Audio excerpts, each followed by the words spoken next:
Hello and welcome to another LinkedIn Live chat.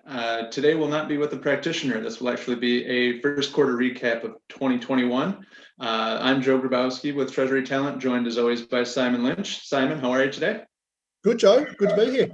Yeah, great to have you. And let's just jump right into it. I'm gonna give it to you straight with no chaser.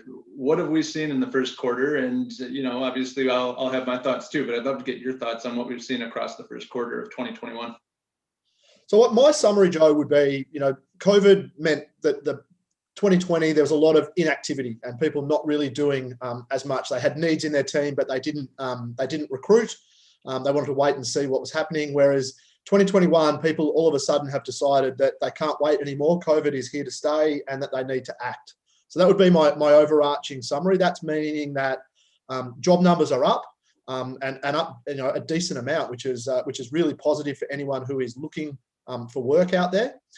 It's not so positive for people who are wanting to recruit because that means demand for staff is high and supply hasn't changed.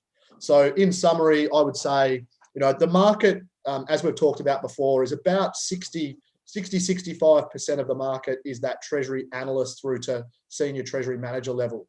And that has remained the same in quarter one.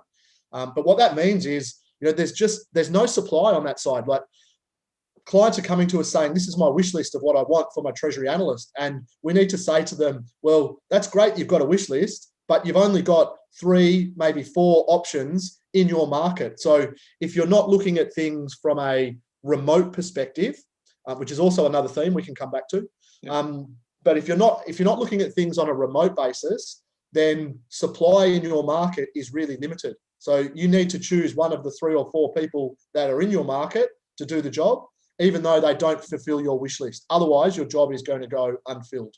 What about you? Yeah, it's so a lot of the same things that you're seeing, and no shocker there, right? We saw the job market really start to pick up toward the tail end of 2020. That's certainly carried over into first quarter this year. The trends do seem to track the same way that they have been. Plenty of analyst and manager roles, 65+% is what makes up those postings at the analyst and manager level. Director all the way through treasurer, not necessarily slim pickings, but more competitive from a job seeker standpoint, right? So very competitive for companies looking to hire an analyst and manager, more competitive for job seekers at that director through treasurer level. Starting to see an uptick in systems implementation. And I think what's kind of happened, just to speak to a broader trend in the industry, is now that the budgets are coming back, now that COVID is not necessarily behind us, but we've figured out how to adapt, you're seeing a lot of those cracks in teams maybe that were understaffed or maybe didn't make that investment in treasury technology. Now they have the budget to do so because it's a brand new year, a brand new fiscal year, and things are becoming a little bit more clear with COVID, not necessarily behind us, but manageable now. So you are starting to see reinvestment in staff and technology, which is great to see. But to your point, it is a very finite candidate pool that we work with in the treasury industry, and you have that combination of jobs that have been staying open for the last quarter or so, if not beyond that. Now you have the movement with the people who are hiring, that's creating new opportunities in the market. And then you have the new headcount that was planned for this year anyway. So been very, very busy. Time to fill for me, Joe, is a really interesting one. When I look across the markets that I work in, and the US is a real outlier in terms of time to fill. I've never seen, jobs in treasury that are open for 6 months or more, like you see in the US. It blows my mind as to, the recruitment process in the US. Just really, really strange for me that you can take that long, because if you're working in a talent pool that doesn't change, it doesn't matter how many times you advertise, the number of people who want to do that job is still the same. That's one thing that does blow my mind. Just touching on the senior jobs, I think there's a lot of people that seem to be wanting treasury directors. I think it's the top job in treasury that they're really recruiting, but the numbers in treasury directors were up 20%. So, to me, that feels like people are sort of trying to get someone in, but are maybe underpaying or going for a more junior option rather than going right to the treasurer role. Yeah, it's interesting. We see that quite a bit, and we try to, well, at least the clients that we work with, we try to catch that early and provide that guidance of, hey, you shouldn't be titling this as a treasurer or maybe even a director. This might need to be a senior manager. You're looking for a different skill set than how you have it titled and how you're paying. And that's what also leads into the recruitment process issue. You have maybe an internal team that's going off of an HRIS or a compensation team that's saying, look, here's how your job's titled. This is what it needs to be paid at, but it's misaligned with what you actually need. So now you're going to market misaligned, and you're kind of not necessarily alienating the external market, but you're coming misaligned to the market, and your job's staying open. You have the Cadillac taste on the Buick budget, so to speak. Yeah, absolutely. That we see that all the time, don't we? Like people wanting. Again, I'll go back to the wish list. Like the number of clients that we've had who just have unrealistic expectations. It blows my mind as to how they want someone who's done the job before. And the reality is, and we've seen it in cases, over the last couple of months, where they find the person that they want, and the person turns down the job. Happens all the time because that person wants a bigger job. So, to go in there and think you're going to get all of your wish list, I think clients just need to recalibrate what they should be getting and what they should be looking for in order to fill those jobs, particularly at the treasury analyst and the treasury manager level. Well, we hear it time and time again, right? We launched Ask a Treasurer in the first quarter, and one of the common things that we ask during those conversations is, what do you look for in your direct hires?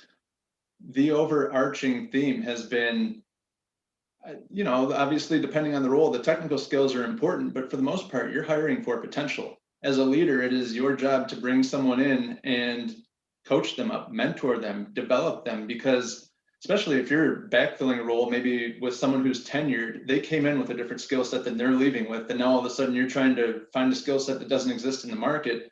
You have to understand what your essentials are, where you can train, and where you're willing to train. And that's what we've seen overwhelmingly. The managers and the hiring leaders who take that mentality and have that mentality when it comes to hiring and leadership, they're the ones filling their jobs. You can see it.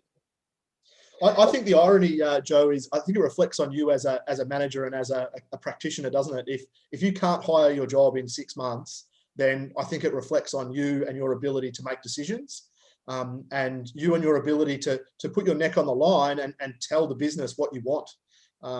Those who can't do that, I just look at people who have a job open for 6 months and think you're going to find it really hard to get your next job, because it's going to reflect on you, that the hiring process and the way you go about things. Yeah, and that's what's kind of interesting, because this industry has been hiring for such a long time. There hasn't really been the spotlight shown on that. I know that was one of the biggest eye openers for me, coming from the IT and from the healthcare space, where literally healthcare, if you're beyond 30 days time to fill, in some cases, if you're hiring nurses, it's life and death. Treasury doesn't seem to have that same sense of urgency. Not a knock on the industry, but that's been one of the main things that I've been trying to solve for. And I know that you and I have talked about this frequently, is where's the sense of urgency? We're hearing it from treasurers and from hiring leaders. I'm not getting what I need. I know that my team's starting to burn out, or maybe they don't know their team's starting to burn out. That's one of the consequences too. If you're not in tune with that and you have an opening, you may not necessarily be feeling that pain.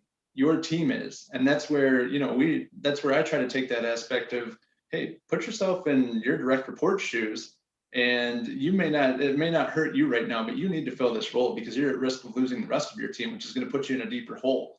So that's a really good point, because the other thing that we've seen a lot of is the number of people approaching us now who are burned out and who want to leave has spiked.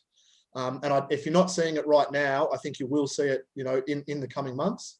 And as more jobs come onto the market, as they are, the volume is increasing, and that cycle is going to spin now. So, new jobs create, they get filled, they get backfilled. All of a sudden, the candidate shortage is going to start to really rise. So if you're not doing something differently, if you're not selling your business and your job in a really effective way, you just won't fill the job. And we're already seeing 60% of, just using the main markets we're in, 60% of the jobs in California at the moment at treasury analyst and treasury manager level are not getting filled. That's 60%. So only 1 in 3 is actually filling their job.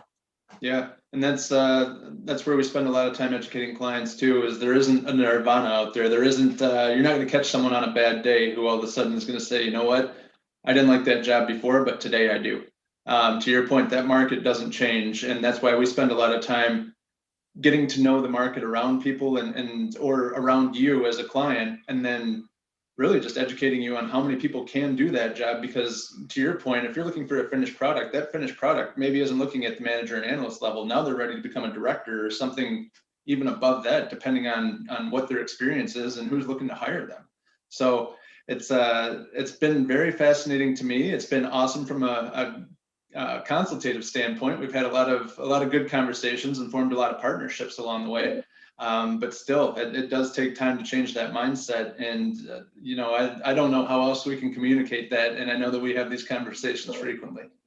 Joe, one thing we haven't touched on is just the remote piece. Like the overarching thing that is coming out, COVID has proved that remote jobs work, yet our market and all of the clients that we're dealing with, pretty much 95%, I'd say even 99% of the roles that we're being briefed on at the moment are not remote. They are wanting 5 days a week in office once the pandemic has moved forward. So, the big thing from my side is I can't see how that's going to be possible. I think, CFOs and treasurers are, conservative by nature, but the market is demanding that roles are remote.